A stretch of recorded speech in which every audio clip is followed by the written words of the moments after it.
குட்டீஸ், hi friends, welcome to SMKK channel. Bodhini lesson 1 பார்த்தோம் பிராத்மிக்கில். இப்போது பிராத்மிக்கில் பார்ட் 2, போதினியில் பார்ட் 2 பார்க்கலாமா? 1 படிச்சிட்டிங்களா? அடுத்தது படிக்க ரெடியா? ஓகே, வாங்க போகலாம். மே பர் और कहाँ இதை பற்றி தான் படிக்க போகிறோம். ஃபஸ்ட்டு இதோட சப்தார்த் மீனிங்ஸை பார்க்கலாமா? இப்போது ஹாத்னா ஹேண்டு, கை. தீவார் வால், சுவர். மேனா இன்னுன்னு அர்த்தம், உள்ளே. உள்ளேன்னு தமிழில் யூஸ் பண்ணுவோம். பர்னா ஆண் அர்த்தம், மீது, மேல். அண்ட் அண்ட் மேலும், மற்றும்னு அதிகமாக யூஸ் பண்ணுவோம். கஹாங்னா வேர், எங்கே, கொஸ்டின் வேர்டு. ஜமீன்னா ஃப்ளோர், தரை. அப்படின்னா ஆறு இருக்கின்றன அப்படின்னு அர்த்தம். ஓகேவா? இப்போ அவங்க பாடத்துக்கு பார்க்கலாம். ஹாத் மே கலம், கையில். மேன்றது அங்கே இல்லுன்னு அர்த்தம். அப்போ கையில் களம். கையில் கலம்னா ஏற்கனவே நம்ம ஃபர்ஸ்ட் லெசனில் படித்தோமா? கலம்னா பென். ஓகே.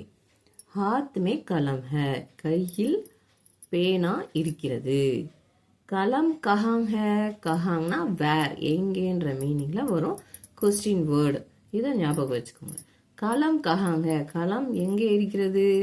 கலம் ஆத்மே ஹே, கலம் கையில் இருக்கிறது. கையில், ஹாத் ஹே வராது. ஸோ கையில் இருக்கிறது. ஹாத் மே है.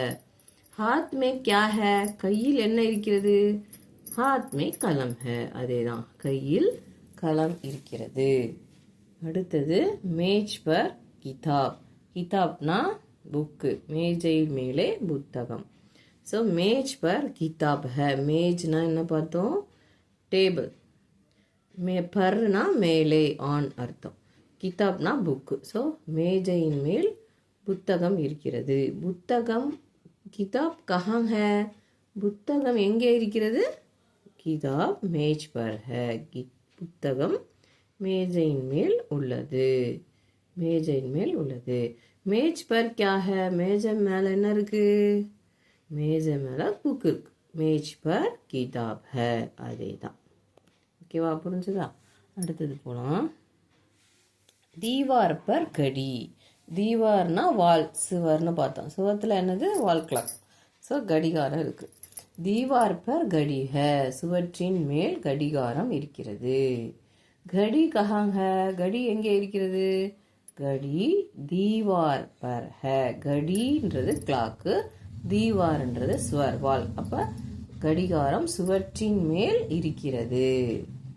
தீவார் பர் கியா ஹே, சுவற்றின் மேல் என்ன இருக்கிறது? கியான்றது கொஸ்டின் வேர்டு, இதையும் ஞாபகம் வச்சுக்கோங்க. கியானா என்ன, வாட். கஹாங்னா வேர், எங்கேன்னு பார்த்தோம்.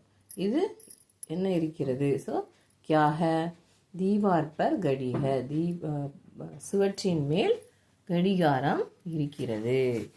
அடுத்தது ஜமீன் பர் மேஜ் और குர்சி. ஜமீன்னா என்ன பார்த்தோம்? ஃப்ளோர். ஃப்ளோர்னு பார்த்தோமா? ஸோ தரையின் மேல் சேரும் டேபிளும் இருக்குது. மற்றும், அப்போ அவுர்னா அண்ட் சீக்கிரம். மேஜ் கஹாங் ஹே, மேஜை எங்கே இருக்கிறது? டேபிள் எங்கே இருக்கிறது? மேஜ் ஜமீன் பர் ஹே, மேஜை தரையின் மேல் இருக்கிறது. தரை மேலே இருக்கு. So per. குர்சி கஹாங் ஹே, சேர். குர்சினா ஏற்கனவே படிச்சிருக்கீங்க, சேர்னு. இப்போ கஹாங்னா கொஸ்டின் வேர்ட். ஸோ கஹாங்னா எங்கே, வேர். ஸோ குர்சி கஹாங் ஹே, குர்சி எங்கே இருக்கிறது? குர்சி ஜமீன் பர் ஹே, குர்சி தரையின் மேல் இருக்கிறது. மேஜ் और குர்சி கஹாங் ஹே. இப்போ ரெண்டையுமே சேர்த்து சொல்லணும். और ஆண்டுன்னு சொல்லுவோமா இங்கிலீஷில், மற்றும் சொல்லுவோம் தமிழில். ஸோ எந்த வேர்டை யூஸ் பண்ணணும்? और. ஹிந்தியில் மேஜ் और குர்சி கஹாங் ஹே, மேஜையும் சேரும் எங்கே இருக்கின்றன? மேஜையும் சேரும் ஜமீன் பர் ஹே, ஸோ தரையின் மேல் இருக்கிறது. இந்த சப்தார்த்தெல்லாம் தெரிஞ்சு வச்சுக்கோங்க. அத்யான்ஸை நல்லா படித்து வச்சுக்கோங்க. இதுதான் வரும். ஓகேவா? அபியான்ஸ். ஆன்சர் பார்க்கலாமா? இப்போ நீங்களே கேட்டு பார்க்கலாம். ஹாத் மே கியா ஹே? கையில் என்ன இருக்கிறது? கியானா வாட்? கையில் என்ன இருக்கிறது? ஹாத் மே கலம் ஹே. கையில் பேனா இருக்கிறது. தீவார் பர் கியா ஹே? தீவார்னா என்ன பார்த்தோம்? வால். ஸோ சுவற்றின் மேலே என்ன இருக்கிறது? தீவார் பர் கடி ஹே. சுவற்றின் மேலே கடிகாரம் இருக்கிறது. மேஜ் அவுர் குர்சி கஹாங் ஹே? மேஜையும் குர்சியும் எங்கே இருக்கிறது? மேஜ் அவுர் குர்சி ஜமீன் பர் ஹே. மேஜையும் டேபிளும் தரையின் மேல் இருக்கிறது. ஓகேவா? தரையின் மேல் இருக்கிறது. அந்த புது வேர்ட்ஸ் எல்லாம் நல்லா ஞாபகம் வச்சு படிங்க. இந்த கொஸ்டின் ஆன்சரை எழுதி பாருங்க. சரிங்களா? ப்ளீஸ் லைக் करो, सब्सक्राइब करो. Okay, bye.